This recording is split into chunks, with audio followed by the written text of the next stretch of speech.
Hello everybody and welcome back to another video. Today I'm watching Why These Fish Belong in a Horror Movie More Than Sharks by Casual Geographic. There are far worse things in the ocean than sharks. Sharks get a really bad rep, and it's completely undeserved. But yeah, that's just the way it is. So let's see which fish belong in a horror movie more than sharks do.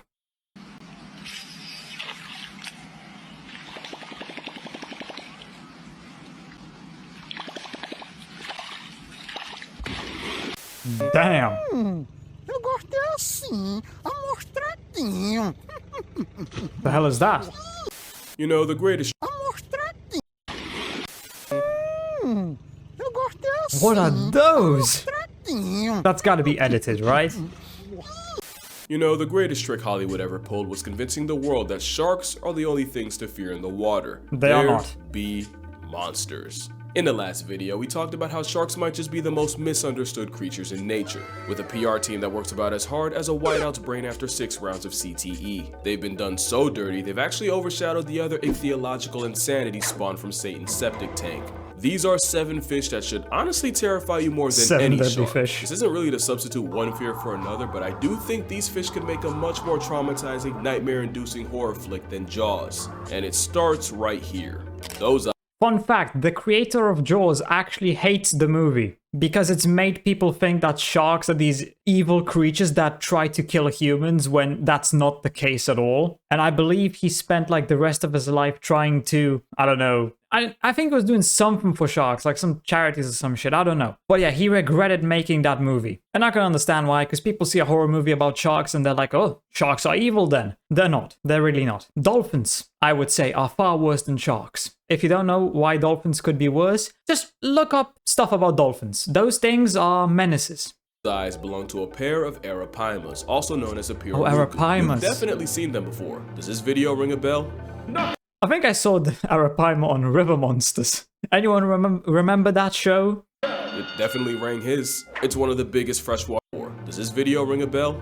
No. It definitely Bro got rang knocked his. out. It's one of the biggest freshwater middle fingers nature forgot to vault, usually growing to over 6 feet long and 200 something pounds. It's bad enough those are NBA point guard measurements, but the beefiest ones can get to 10 feet in length and weigh over 400 pounds. This Jurassic roid guppy usually eats other fish to go with fruits and seeds, but also birds and allegedly even monkeys sitting on branches too chicken. close to water. And if you don't believe that, it's because you haven't seen them hunt. They're explosively quick, Don't and they the aquatic swallow black things hole has whole? been known to confuse feet for fish and violently pull people underwater. One zookeeper reportedly made the mistake of trying to retrieve a glove that had fallen into an arapaima pool, and in a split second got his hand, wrist, and several fingers broken. There's also the fact that a refrigerator-sized fish will yeet themselves out of water in self-defense. And let's talk about that defense, the plus-size bite shape. That actually kind of jump scared me. Jesus Christ. If I was that guy, I would be like, I'm sorry, your glove? Gone forever. No one's going in for that. It is covered in heavily armored scales, not only tough enough to tank piranha attacks, locals historically use them as nail files. They've also used their tongues as scrapers, since these fish have teeth growing out of a bony tongue that can be used to effectively crush struggling prey against the roof of their mouths. You know nature got in its Jesus. bag when it made a fish that can breathe air, and the Antichrist of the Amazon has a modified swim bladder that was repurposed as lungs, meaning this flex of a fish can survive 24 hours out of water. 24 On one hand, that hours? means they have to come up for air every 20 minutes or suffer the eternal shame of being a fish that finds a way to drown. But it also works out for them because in low oxygen water where most fish become slow and sluggish, the air merchant menace can pretty much go on a killing streak. Now the question is, could an arapaima pack up a person? While there's no indication they see us as a snack, there are old probably. stories of high-strung assault guppies effectively drowning people, likely by knocking them unconscious. Like a fully grown Arapaima could probably eat a baby. But a fully grown human? Nah. They could drown you like this guy, but I don't think they would eat you. And leaving them incapacitated underwater. Not him, he's fine. You can unclench guidelines, he's good. But one man that almost wasn't was Jeremy Wade. He probably needs no introduction, but long story short, he's a zoologist who hosted the show River Monsters, which ended, but only because he caught every fish nature had to offer. But he almost caught an early life retirement after a pissed off paima struck him square in the chest and nearly caused irreversible damage to his heart. Not only did this fish nearly have us singing The suspect wasn't more than 90 pounds. Remember, the overachievers can press the scales at 400 or, 180 kilograms worth of kill a man. So yeah, the arapaima is a shack-sized, air-breathing, armor-plated predatory vacuum, and strangely enough, it's not the fish I'm most scared of in the Amazon. But we'll get to that. The piranha actually isn't. If you remember from an earlier video, piranhas might be just as misunderstood as sharks. They're mostly just scavenging opportunists that our childhoods convinced us were way more of an issue. You cannot say the same for their cousins found in the Congo basin of Central Africa. The Goliath tigerfish can grow to nearly 5 feet long, over 100 pounds, and they're what people were told piranhas are times 10. They're in the same order, but where piranhas are primarily a swimming cleanup crew, tigerfish actively 10. They're in the same What the hell is going on here?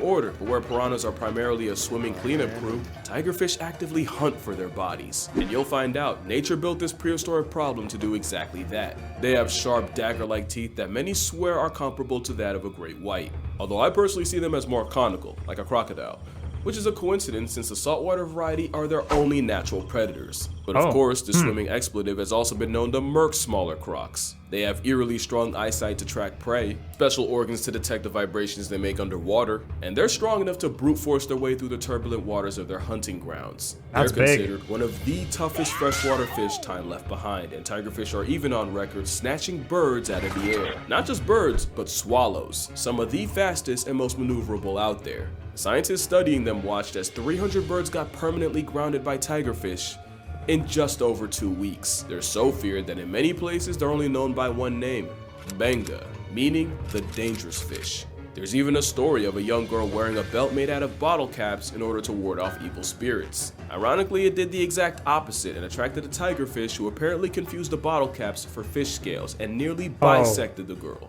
Allegedly. It's an extremely fast, explosive vice grip with almost zero prey prejudice. And I'd still rather take a bite from them than the fish up next. And that's cause next is the candiru. And a lot of y'all already know what road we're going down. The candiru is a tiny parasite in the Amazon, also nicknamed the vampire fish for their habit of invading the gills of larger fish and scraping the insides to feed off their blood. And oh, I thought this was... Although, wait, is the parasite that replaces a fish's tongue actually another fish? Or no?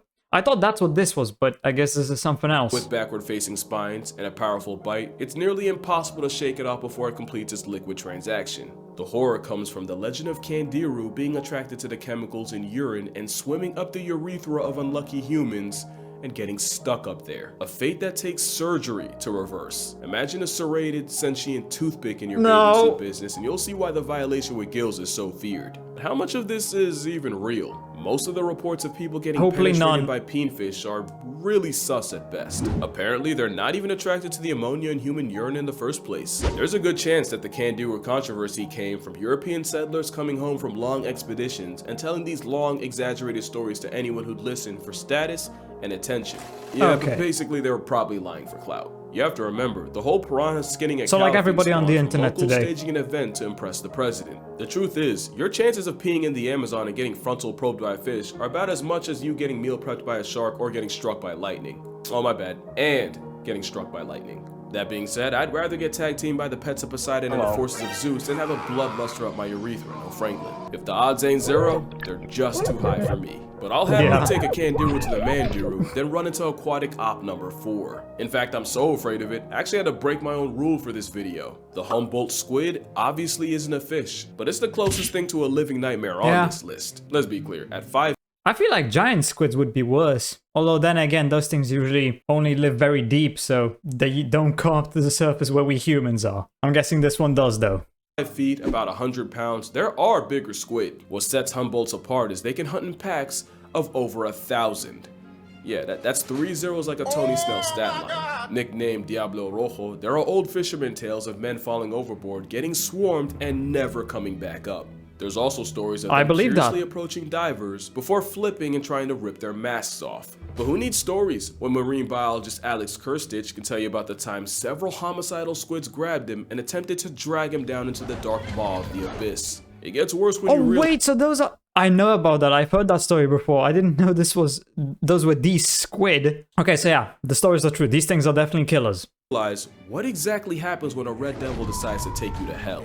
Humboldts aren't just highly intelligent, they're covered in tiny red chromatophores that they can use to rapidly change color in order to communicate with each other. It's like Morse code but for Crip and calamari. We don't know exactly what it means, but there's a good chance if a Humboldt confronts you and starts violently flashing red, it You're could gonna be telling die. a bunch of others you can't see that you're free eats. So likely the last thing you'll see is pulsing red before you get eaten alive. It doesn't help that satanic cephalopods are known for speed eating and are notorious for stripping fish to the bones faster than fishermen can reel them. Add a beak that can easily slice flesh and a bite force that can reportedly crack bone, and I think you see why I'm not exaggerating when I say I'll deal with every other fish on this list than a pack of predatory color coordinated squid. Yeah. And I don't care what logic says. There's no This is a doubt lot in my scarier mind than this squid would sharks. eat a human if they thought they could. Why? Humboldt squid only live about a year. That rapid growth in a short time means they'll rarely pass up an easy meal, even if it's their own kind. Humboldts are highly cannibalistic, and they will not hesitate to turn on a weak or injured member of their own hunting party.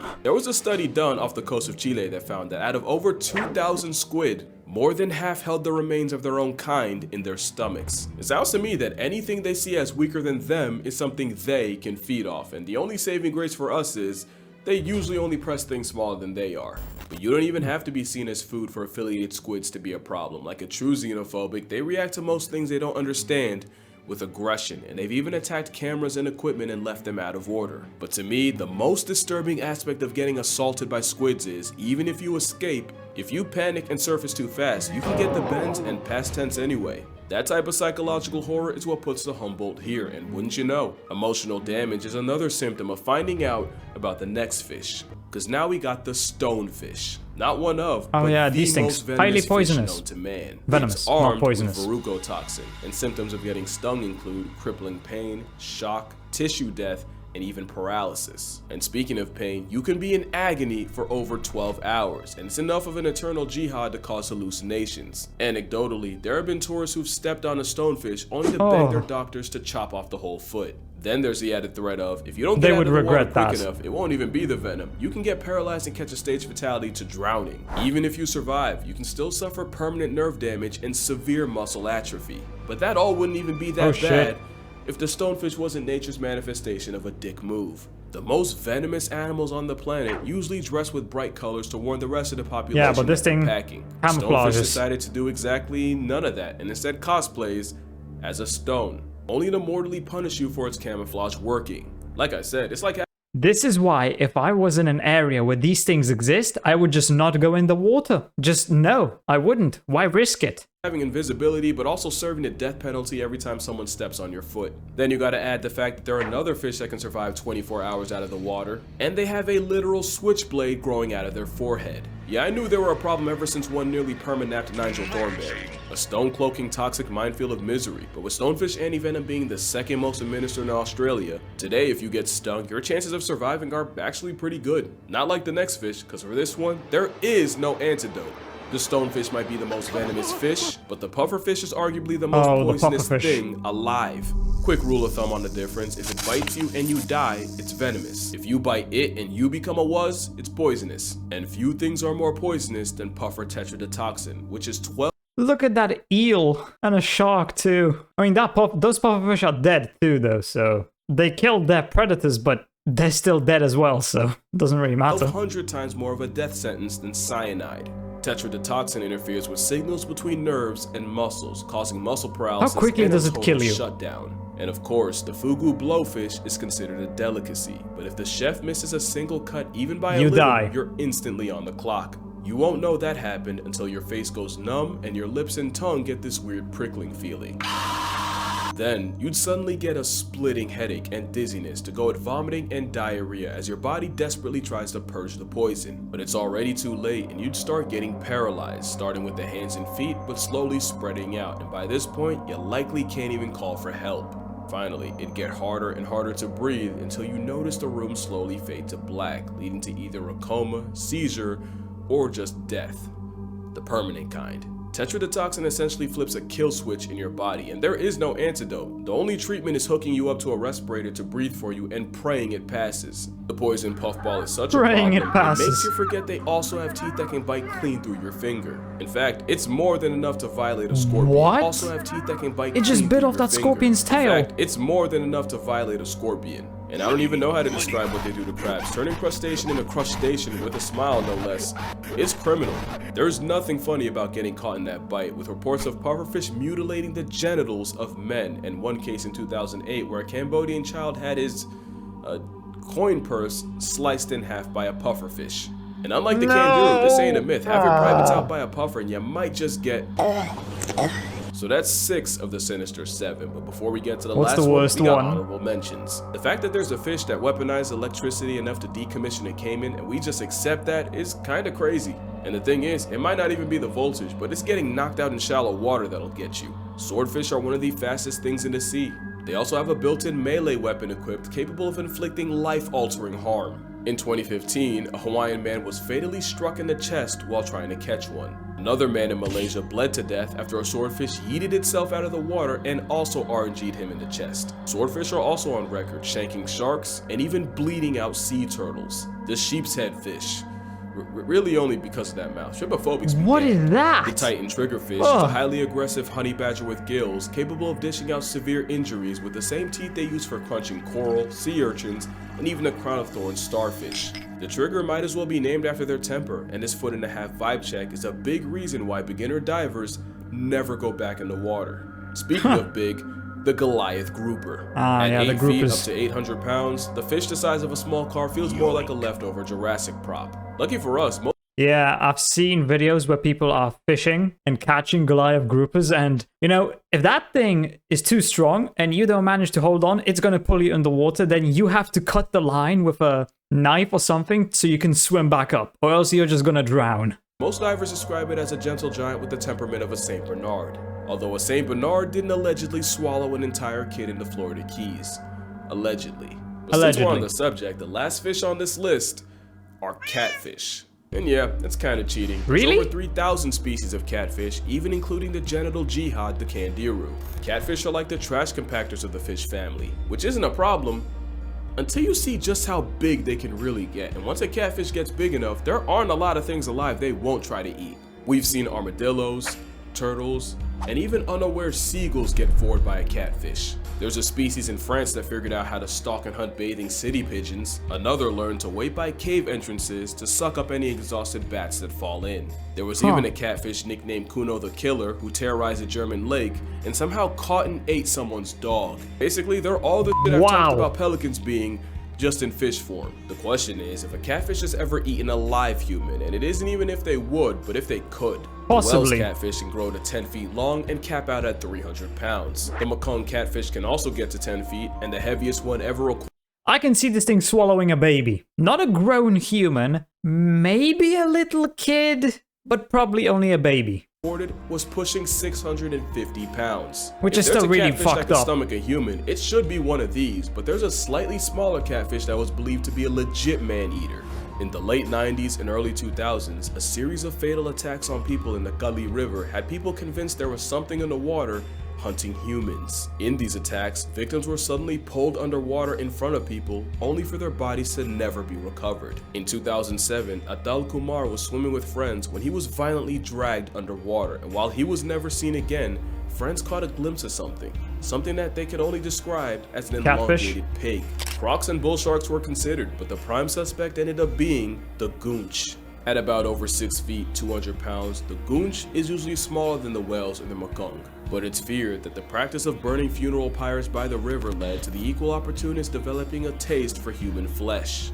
And while it's a stretch to say a corpse-happy catfish could swallow an adult, it becomes a little less believable with children. There's no solid proof of a catfish catching a person, but they for sure can off one. The biggest ones can easily overpower you, if not just knock you out and drown you. Not to mention a majority are venomous, with those spines putting both experienced fishermen and oblivious bystanders in the hospital. They also have a nasty sandpaper-like bite that can easily draw blood. But what really makes them a living horror movie is their intelligence. The ones packing up pigeons, they weren't always doing that, but they pretty much ate everything else around them and were forced to adjust. So it's anyone's guess what could happen if they gain a taste for humans. And with catfish being swimming tongues with over 175,000 taste buds across their bodies, yeah, I doubt acquiring taste takes long. But yeah, that's gonna do it for this video. Make sure you drink water, hug your Yeah, I caught a catfish once when I was fishing with my dad. It wasn't really the biggest catfish, but it could probably swallow a bird whole. It was big enough for that. Took a long time to reel that one in, I'll tell you that much. Your mother. Try not to get catfished out here. If you'd like to see me swim with slightly less freaky fish, the full GoPro footage of me in Hawaii will be uploaded to my Patreon. And with that last second self-promo out the way, I'ma see y'all in the next one. Yeah, I'd say the scariest ones are just the squids and the stonefish because of the fact that they can camouflage. You just don't see them. But yeah, at the end of the day, all of these were definitely scarier than sharks, except for maybe the catfish. But anyway, hope you enjoyed the video. If you did, consider subscribing and leaving a like. If you're interested, why not watch this video right here? And with that, I hope I'll see you in the next video.